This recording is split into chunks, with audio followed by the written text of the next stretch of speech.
Yes. What did you make of Croke Park, just getting out there and getting seeing it in the flesh?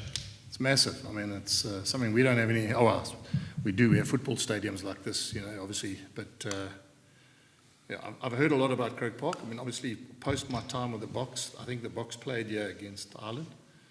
Yeah, and I mean, it is magnificent. It's wonderful. I just hope, I suppose, like all players and supporters that and people involved, that tomorrow it will be as full as it can be, because it's, you know, it's a great stadium to have so many people here. And any less pressure on the team playing a final away from home? Well, I must say, we've actually toured quite well this year, and our win record is better than most. And I don't know why it is, we happen to have played really well away from home. You know, it's a little bit reminiscent to when I was at the Brumbies. We went through 11 games unbeaten away from home. And sometimes when you've got that recipe going for you, it counts in your favour, because you enjoy being together, you enjoy the players spending time together. And when you win, obviously those sort of memories and those sort of feelings that you have when you get back as a group is something that's special as well. So, but also, I mean, there's no doubt, guys, it doesn't matter where we played Leinster. I mean, they're a quality team. I've said it to you many times. They're the benchmark of not just the URC, of club rugby, I think, all over the world. You know, the Toulouses and the Leinsters are the two teams that everyone wants to try and emulate. So it didn't matter where we played. I mean, let's be fair, whether it's at Croke Park, whether it's at Viva, whether it was at RDS, whether it was in South Africa, I think the challenge is exactly the same. You're going to have to play well to beat them. And just the fact that the last two winners won away from home on the road against the hostile opposition, did that form part of your approach or preparation for this game in terms of team talks? No, I wouldn't say it. We take anything from that. It's every year it's a new year. This Saturday is a new game, a new final. So I don't think we take anything in account of what happened the previous years. I think we can just go on what we've been doing this year. I think, like I said, we've been really good away from home for somewhat reason. The group has really been getting together quite well, especially on tour. We really enjoy each other's company, really have a good time together, and that camaraderie just gets better and better. So we'll just definitely go out this weekend and give it everything we've got. I think that's the only thing we can do. Coach, aside from obviously being injury unfortunate, you made no changes to decide to beat the Sharks last week. Any reason behind that? Do you think the opposite thing is the best team up there? No, there's no reason behind that. I mean, it's something that I've said from the beginning of the season. Every team aspires to getting the best possible 23 available for the last 3 weekends of the tournament. Wherever you end up, how many ever points you get, I mean, what all teams want to do is make sure that when the last 3 weeks come about, that you can put your best players fit and available on the field and play your best rugby. And, you know, there's simple. We play our best rugby on the weekend and we win, well, then the whole schedule and rotation and management of players is spot on. And that's all you want, is you want to give yourself a fair crack at when you get to the back end of the comp, having all the best players available. And at this point in time, these are the best players we have available for the final. You've got Ruan as well. Ruan, you're usually a lock, or we see most you put on the lock, but the last 2 weeks, 27. How do you like playing flank as opposed to in the slot? Yeah, no, I must say I really enjoy it a lot. It's a bit more loose, a bit more on the edge. Yeah, for me, it's just makes you a bit more versatile. So for me, I just enjoy being at the side of the scrum in different position. But come the day, if I have to play, as long as I can be in the team and do what I love, I'll play any position. I must. Do you see yourself playing a different box later this year? But definitely, if I'm good enough and they think I'm good enough and they want to give me opportunity there, I'll always, like I said, it's as long as you can fight for opportunity to be in the team and play, I'll definitely try my best to be capable of playing 7 or lock.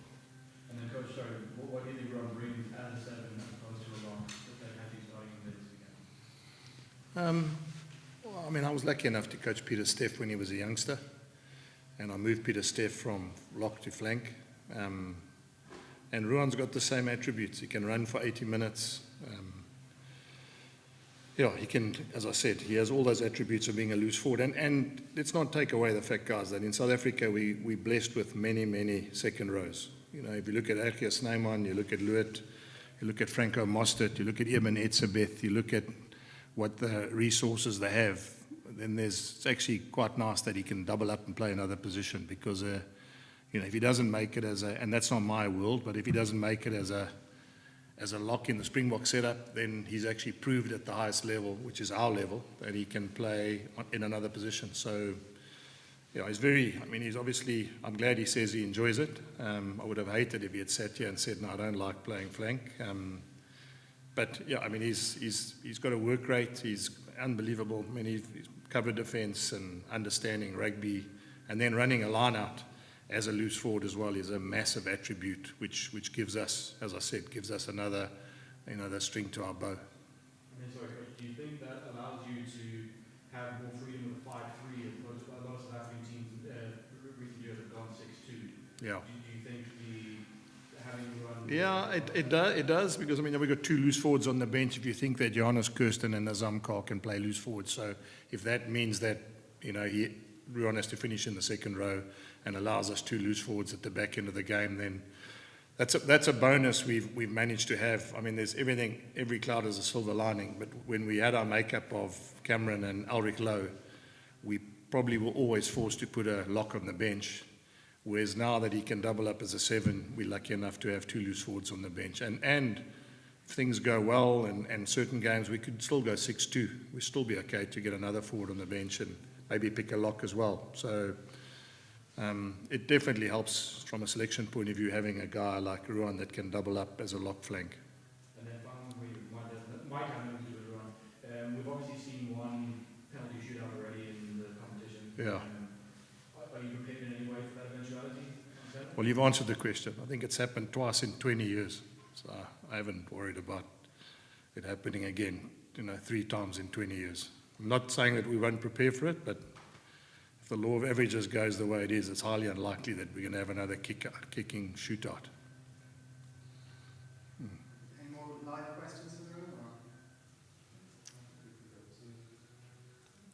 Yeah, take a question. Ken, could you get us started, please? Sure, thank you very much. How's it, Jake? How are you, Ken? Jake, a couple of changes on the bench for tomorrow, for Saturday. I presume Marco van Staden must be injured because he's been pretty immense for you in the last few weeks. Kenny's starting. Oh, sorry, misread that. Okay. Yeah, so he's starting, Ken, and then obviously one change, which Nazam comes in. Yeah. Just, Jake, on Ruan playing 7, I can remember a few years ago when Ruan was just starting out with the Bulls, you used to speak about him needing to bulk up a bit more, and we know in South Africa, number 7 flanks are always very big guys. That's obviously something that's really grown in his game, hasn't it? Well, he has bulked up now. When I had him, and I told you that it was 5 years ago, he was 21 single, now he's 26 and married. So a lot of things have changed, Ken, and he'll get bigger as his bone structure gets bigger. We're also spoiled. You say every one of our 7s are big guys. Ruan, I'm not talking like a third person here, but Ruan's as big, as heavy, and as tall as any of the 7s who've played for South Africa in the last 5 years. So, I'm not, as I said, it's not just because he's got heavier that he's playing there. He probably would have played there, and I think he has actually played there for the Bulls before. Even a couple of years ago, I put him on the side of the scrum. So he's just probably getting noticed more now and doing more now because he's older, wiser, and obviously the team's doing a lot better than we did in the beginning as well. So, yeah, it's I repeat. I think he's doing a wonderful job there, and it's It also says a lot about him because it's not just about him as a player, it's about the team. And if Ulrich and Cameron were available and we had to rejig the makeup of the team and it meant he had to play second row, then I have no doubt that he would play lock as well. So it's where we are, and I suppose it's a makeup of what's working for us. And at this point in time, we've got to ride the wave while that combination's working for us. Nicholas, do you want to go ahead? Thank you. Hi, Jake. Hi, Ruan. We just spoke with Coach Leo Cullen, and he was talking about the wealth of international experience at the Bulls, and he was going right down the squad list. He called you guys a juggernaut team, saying it's going to be a massive, massive challenge to beat the Bulls.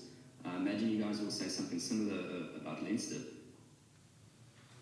Yeah, look, I think they've got 23 internationals, and that's only because they're only allowed to play 23.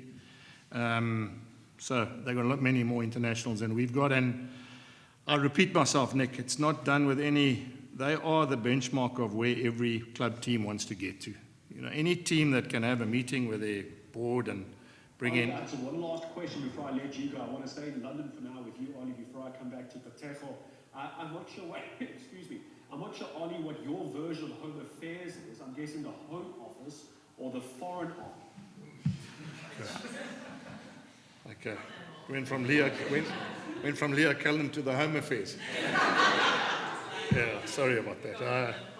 Yeah, Nick, so, I think, as I said, they're the benchmark of where all the teams want to go. I mean, I sit as a director of rugby, and you think about it, if you have a board meeting and you ask for a tight head prop and you get Rabbi Slimani, and you ask for a lock and you get Archias Snyman, and you ask for an inside back and you get Geordie Barrett, there are not many clubs in the world that would be able to sit into a board meeting and not firstly get that, and secondly, not only get the positions, get that caliber of player. So, as I said, Leo's right, we've got better, and our team is growing, and we are much better than we were 4 years ago when this group started. I mean, I said to Ruan when I walked in, he was 21 when he started playing, and he's now 26. And a lot of his teammates from juniors were in that team. So Grobler, who plays hooker, Gerard Steenkamp, Matanzima, all those names were counterparts of his in the junior age groups. And then the younger guys like Kanan and Cameron. And so we still not where we want to be. And again, that's selfishly from me as a director. But we are far better. And I take it as a massive compliment that a guy like Leo, who I rate highly and I know him really well. In fact, I'm giving my age away. I was coaching SA under-21s when Leo was captaining Ireland under-21. So, and I have a massive amount of respect for him. So I'm sure what he means is that the Bulls have improved, and that's a great compliment. And there are some internationals, a lot more than we had 4 years ago, but I would say to Leo, we're still not where we need to be. I would like to believe that we can still get better. Yeah, quite right, Jake. Just one more. Hooker Dan Sheehan of Leinster, he said that no team was hungrier than Leinster to win the title. What would you say about the Bulls' motivation to win this? Look, I think it's one of those where everyone really, when you get to a final, everyone's desperate to win. Let's be fair. I mean, anyone who ever sits in a final and says, we're not desperate or we're not as desperate as the other team would be naive. So, I can only worry about what we want to do. And we've had 3 chances now. This is our 3rd chance. And we will be desperate. And whether it's as desperate or more desperate, I think it goes deeper than that. I think it goes deeper than that. It's not just about the rugby and desperation. I think it's about the little bit extra. And I think that's the challenge, or that's the test we're all going to have, is which one is going to be really desperate when everything is on the line. We have a question there from Zoom, please. What was that? Just final question. Oh, okay. Can I jump in, sir? Sure. How's it, Jake? Brendan here. I was wondering, with Cameron being out, I know in the past we've spoken about the amount of work he does around the field and how he gets, especially into certain places on defense, to plug up some holes. I was just wondering how that's changed your approach to the game and the balance of the loose trio without Cameron Neck. Yeah, it just means that I've spent more time on my knees this week praying for rain.